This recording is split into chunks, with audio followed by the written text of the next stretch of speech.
actually medallioning her because I was wondering, how are you not dying to the Shadow Fiend right click? And then I look at her and she had plus 20 armor because of their item build, the blade mail, and also the fact that they had Vlad's and medallion there. So even with the SF presence, so much armor on the Lina. LGD is going to be so sad. They got a double damage to him, but Roshan's spawn time was about 30 seconds away at the time. Yeah. So they're incapable of getting that. By the way, Rubik did buy back during that fight, so his academy has obviously been delayed. Don't know if you mentioned that, but it's Vader's getting more and more money as time passes on. He might even get to buy a new item and still have his buyback if he wants to. Yep. Clockwork will sacrifice his buyback for a Solar Crest, but that's perfect. You can throw that on the anti-mage. The poor man's butterfly. Definitely. Poor man's butterfly is still very good. Do you actually now think that Envy could go in for something like a heart and just have the Solar Crest on him, like when he jumps in? You need attack speed. Like, you have so much damage, but your attack speed is still only the part that you get from Manta Style and Treads. I honestly think that going Butterfly still is a good choice, even against the MKB. That could be a choice from Sylar. They're doing Roshan. But this, like, Envy's just going to go up. Yep. He's attacking the tier 3 tower, and fortification will be used. The TP's are starting to come back. Roshan is dead. Aegis Immortal into the hands of Sylar. Xiaowei still bringing that cheese back again. The tier 3 tower, the Echo Slam. They catch out Bone 7. The Cogs drop as well as the Fiend Script. So you will be bringing down the Clockwork here, but your entire team returns to your base, and you do not find any other core but the Clockwork. That's an interesting trade, right? So they get the tier 3 tower top and they lose their Clockwork, but at the same time Roshan also died and they got the Aegis on LGD. So LGD pretty happy, but their top lane is now more exposed, and maybe Envy... Envy has a new item. It's a Monkey King bar. Oh. He bought a full Monkey King bar. He wants to be able to kill the Gyrocopter. Yep. Yeah. So you get MKB, Rapier, Manta, Battle Fury, BKB. So the only item now which he would change out would be Treads for BTs. And that's only if you feel, in fact, you probably even keep the Treads. So he BTs back to base and switches over, so he's got them for the fight. Yeah, you can change the Treads, and later on, at a very late stage, you can also change the Battle Fury into a fighting item, because you don't really need it to kill creeps later on if you do have good attack speed and damage items. Unless you turn this game into a split. Yeah, you're right. Once you get the, like, Mjolnir, like, they'll still give you your push power and your damage. Yeah. That's true. He could also go into the Moonshard, of course, when he has plenty of gold. Very true. Because he needs that attack speed very desperately. You just consume it. That way you don't have to worry about it. You get your attack speed and you still get your BTs. I think everyone got happy when Moonshard was introduced as an item. They're like, yes, we can do something when we're gear capped. It actually makes Anti-Mage better than just, like... Any late-game hero. Because normally Anti-Mage, like, just tails off at 55. Yeah. Now he's got something. See how they can take this fight. Keep your eye on the Clockwork and how he initiates in this fight. It's extremely important.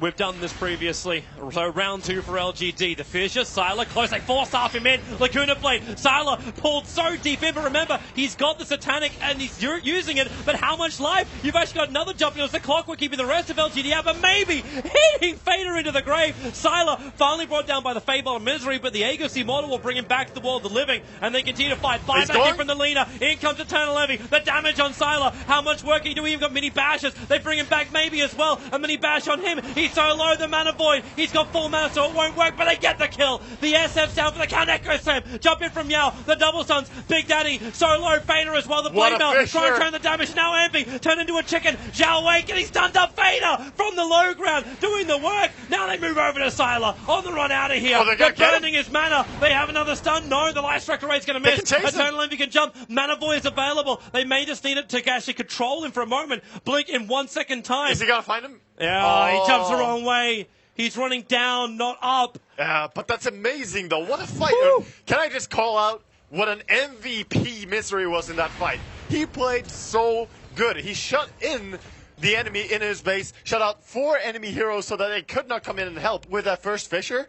And then later on in the fight, a Fissure that's done 4 heroes as well, allowing Misery or Envy to just hit everyone. Where are you going, Envy? Beautiful. Does he have damage? Backdoor? He does. There's backdoor. Okay, yeah, yes. The answer is yes. He can battle the backdoor regeneration. He'll take a range Rax and then blink away. The rocket's going to connect, but there's no real follow-up because it's only Sylar left. And you've also Bane is respawning. You have to respect that. Yeah. He's going to back out, I think. But you got what you wanted. Like, you actually thought, okay, range Rax isn't the best thing since Alakazam. And but it's still good. they didn't lose their bottom racks as well. They held that during all that chaos and during all those high damage output heroes. Leshrac with Edict. It's gonna happen again. Oh, dude! It's gonna happen. Oh, we again. gotta get. We hit No a way. plus 20k net worth and experience advantage for LGD, and it's done to arc. Like, are we gonna have 2 games in a row No. where we have comebacks of 20? Like, let's not call it a comeback. Let's not do that.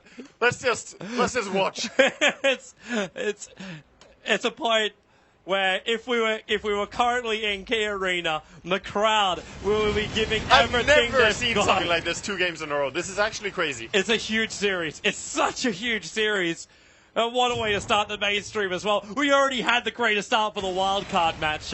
And in the last game, we're having a great old ball. Oh, this TI is already better than the last TI. Like, it's That was the actually. threat yesterday. Yeah. Believe me, I was there. This is better.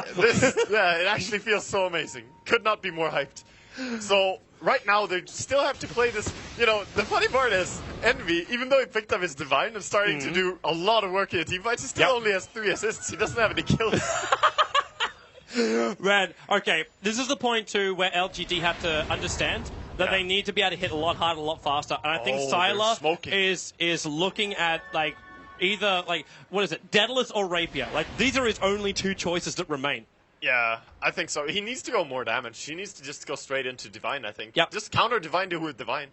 So It's probably the only thing you can do because They're imagine what smoke-ganging the Ruben's going to barracks. do when you've got a Rapier over the Envy. Oh, he got a double damage rune. And they're He's actually going to smoke-ganging come in. barracks. They're actually going to come in. There's fortification available here for LGD, and with them all together, they're going to beat through and backdoor the racks. The fortification comes, but this opens up for future opportunities. away. Oh, he's just have an Aggie. It's the Fissure. It stops Bone 7. Yeah, they caught Bone 7. Maybe they can catch up. They have a lot of stuff He's like got 4 Force stuff. Echo Slam. Might have wanted to wait till the creep Yeah. wave was there. There's no Fissure available with Rockets. Bone 7's dead. He's the sacrifice. Yep. They forced out a glyph, traded for Bone 7. Yep, worth it. Look at the bottom lane. The creep wave is pushing in so heavily. This is the C9 advantage lane, and LGD have to come back to defend this. Either that, or you're going for a GG push. Yeah. But if you do that, Animage's going to buy BTs and go into your own base and take your tier 4 towers, or potentially just your mid-racks. Yeah, this is such a hard game to close out for LGD. I mean, it's still 13-35, and they've had such a big advantage the entire game. 57 minutes into the game, C9 are holding on and outplaying them over and over with less resources. When Envy's that far forward, I always get concerned. Xiaowei could just force up into that side device. Like, Leshrac's got so much money up his sleeve. Every single hero for LGD is doing work. Yeah.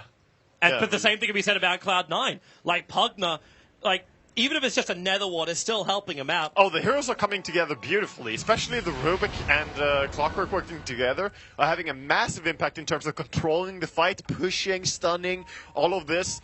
And even just the Solar Quest coming out as well from Clockwork.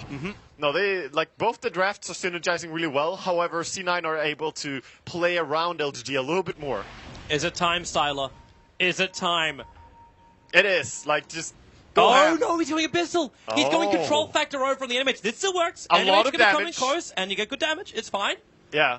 Abyssal Blade on Gyrocopter is actually very strong. If you don't want to go for that Rapier, scared of the enemy maybe being able to burst you, which they can. They have Yep. Lina, AM, and Clockwork. You are an easy target for these heroes. So going into Abyssal Blade makes a lot more sense to Divine. This is a smart choice by LGD and also brings a lot of damage still. Yes, it's a nice combo, but this will be his last item.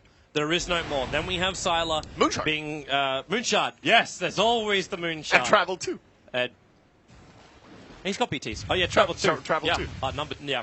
Yes. Okay. Then Two maybe, as in two. maybe there's some more things he could buy then. I'm 100% wrong. I'm sure he could buy some salves and go Slazz's way. Yes. What's he got? There's always space the for that. compendium achievement for healing. Salves don't work. 5k gold over on Eternal Envy. Now, is this the point where he starts looking at his Battle Fury? Yeah, it is. Like, it's the next item that you could possibly get rid of, because your BKB, you crucially need it in your fight. He has used it once this game, so it's not that you're going to need it a lot of times, but when you need it, you desperately need it.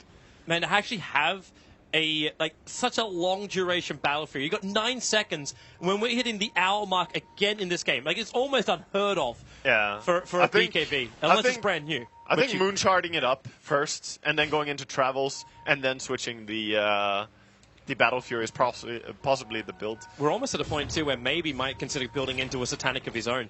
Yeah. Because he's got 5,600 gold and a Blink Dagger. I'm looking for That's the only item he would sacrifice out of what he's got. That is true.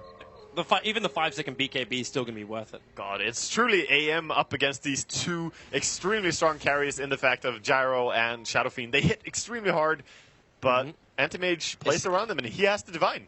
He's the man with the golden sword. Look at the money on the track. He's actually got an Ultimate Orb as well. This could turn in to being something like a Lincoln Sphere and just protecting else. Oh, Bo 7. They catch him out. The Hex from Xiaowei. The stuns and the damage. Just so good. I actually think Bone 7's the only real man to die in the last 20 minutes of Cloud9. Yeah. I say real man, like not like that. Are you saying that No Tail doesn't count, or just because he's currently halfway to the Melk Award?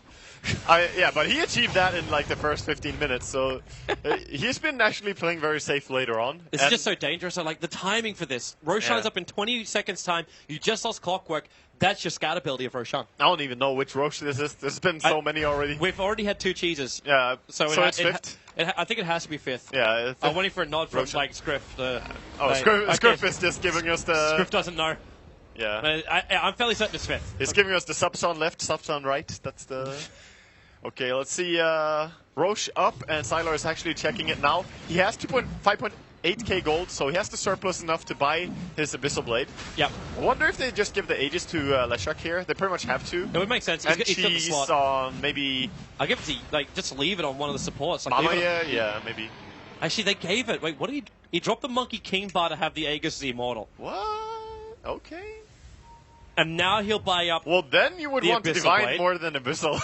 if you drop the MKB, you want to Divine more than Abyssal, I think. Because now his damage is still the same as when he had the MKB. Yep. It's lackluster at this point. Maybe we got to look at this from a different angle. Where LGD is like, okay, if we're going to go high ground, we need a sponge. Yeah. Well, they're going to have to buy one more courier and keep it close. Why? He's walking into him. He doesn't have